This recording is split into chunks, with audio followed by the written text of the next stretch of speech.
Keberagaman budaya Indonesia adalah harta yang harus kita jaga, terutama di bidang keseniannya, seperti keragaman tekstil dan wayang. Untuk mempelajari dan melestarikannya, kami mengunjungi Museum Tekstil dan Museum Wayang yang di Jakarta. Yuk, ikuti petualangan kami.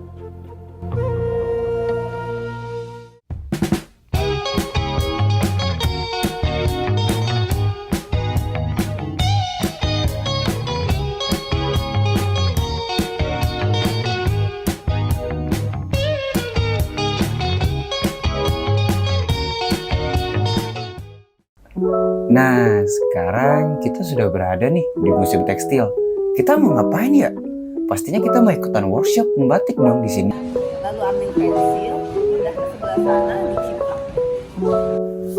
Nah, pertama-tama kami diminta memilih pola nih yang kami inginkan.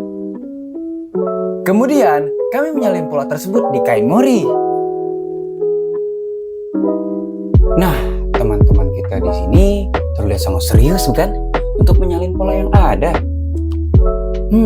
Sembari menunggu kami menyalin pola, instruktur membatik kami menyiapkan alat dan bahan yang akan kami gunakan untuk membatik.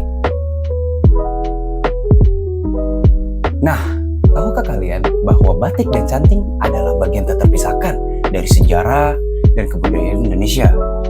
Batik telah menjadi warisan budaya kita selama berabad-abad loh, dengan motif dan tekniknya yang melekat pada identitas kita sebagai bangsa. Melalui batik dan canting, kita merayakan warisan nenek moyang nih, dan mempertahankan keindahan seni klasik bangsa Indonesia. Nanti kita akan berikan Dia nggak panas kalau terus kalau udah setengahnya jangan terlalu kamu, jangan terlalu sedikit juga, lalu tiriskan di sini. Nah, dia tuh harus berdiri, jangan kalau misalnya gini dia bocor. Jadi kalau diambil, tiriskan. Nah, megang ininya juga harus berdiri. Atau biru, atau ungu, atau pink ya. Bisa memilih satu warna. Setelah diberi warna, kainnya akan direbus. Setelah direbus, kainnya akan dicuci. Kalau misalnya udah nggak keluar, diulangin lagi. Diambil lagi, iniin, tiriskan, berdiriin.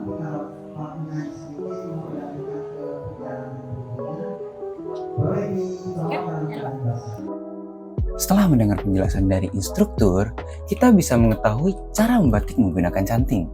Pertama, cara memegang canting itu seperti kita memegang pensil loh. Kemudian, kita ambil lilin malam yang dipanaskan agar mencair. Nah, jika sudah mengisi setengah canting, ujung cantingnya harus kita tiriskan. Setelah ditiriskan, kita bisa memulai proses membatik. Saat membatik, canting itu harus digunakan dalam posisi tegak. Supaya apa? Supaya lilin malam yang ada di dalam canting tidak tumpah atau keluar terlalu deras. Jika lilin malam yang keluar sudah terasa menipis, kita isi kembali lilin malam tersebut seperti di tahap sebelumnya.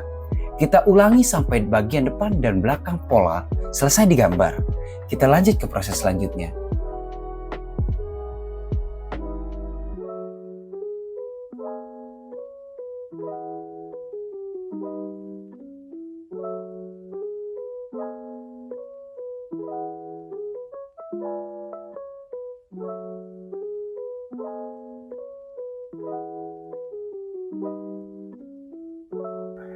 Proses selanjutnya adalah pelapisan pinggir kain dengan lilin. Tahap ini berfungsi untuk mencegah pewarna menembus bagian kain yang tidak diinginkan untuk diwarnai.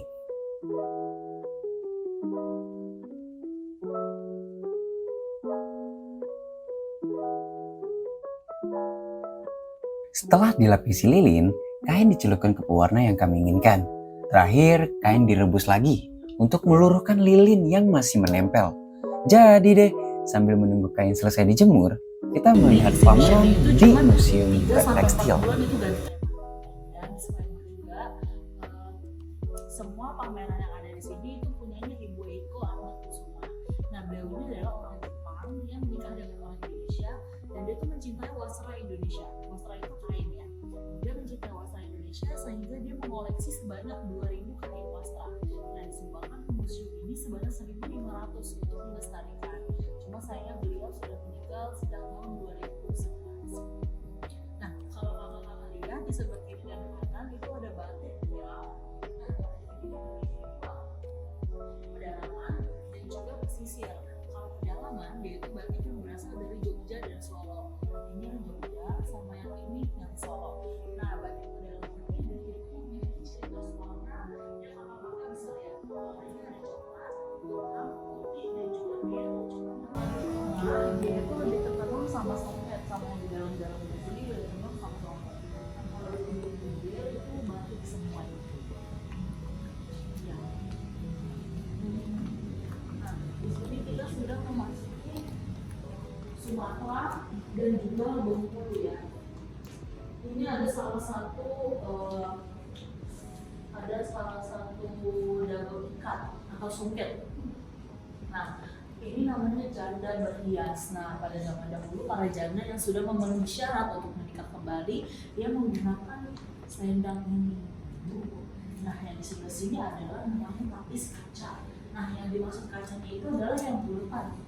Nih, kalau kakak-kakak bisa lihat bulutan, di sini ada bulutan. Jadi ketika wasra ini digerakkan, dia akan memunculkan cahaya yang seperti kaca.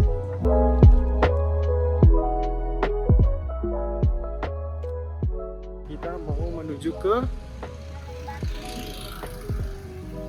Galeri Batik. Kita mau masuk ke Galeri Batik. Oke.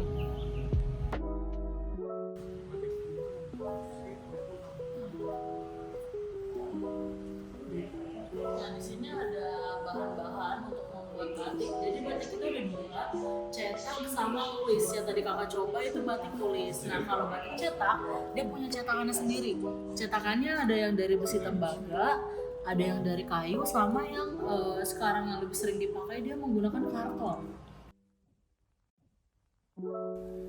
Perlu diketahui, ada dua jenis batik, yaitu batik cetak dan batik tulis.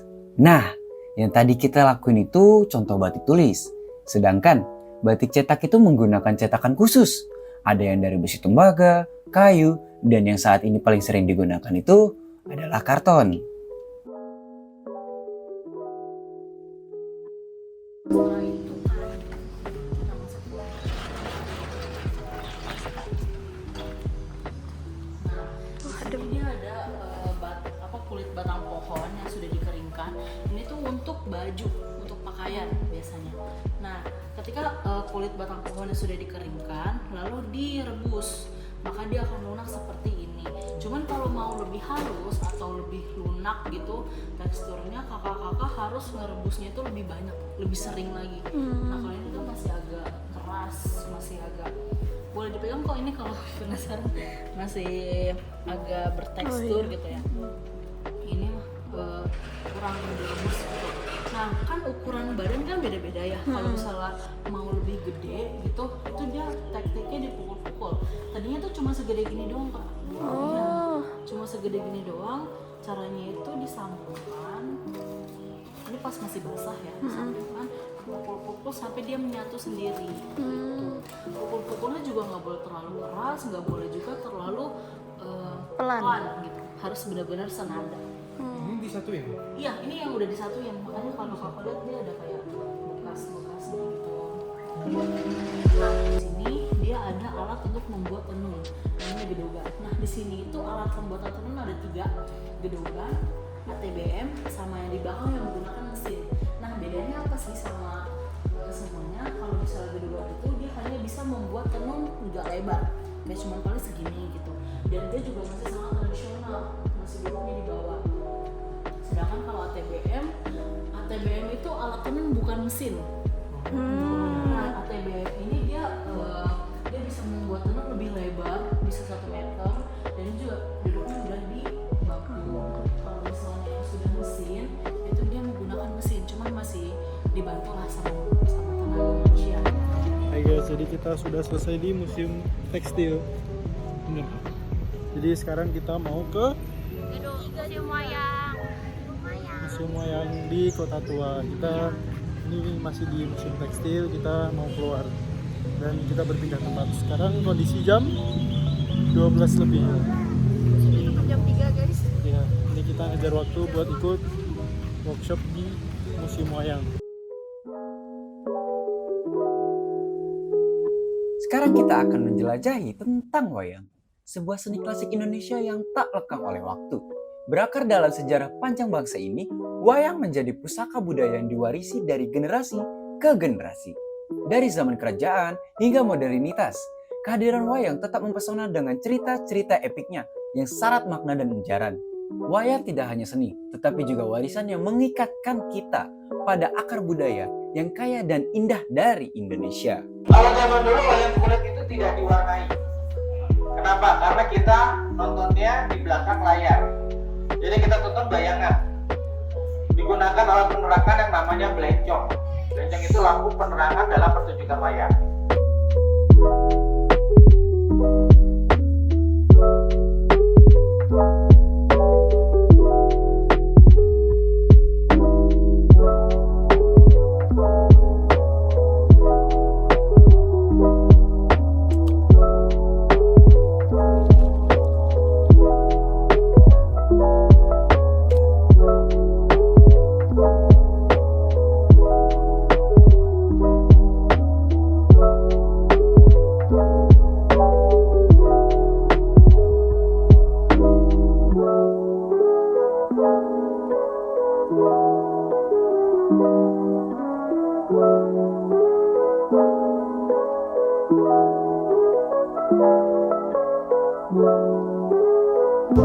Hai, jadi kita udah selesai di Museum Wayang.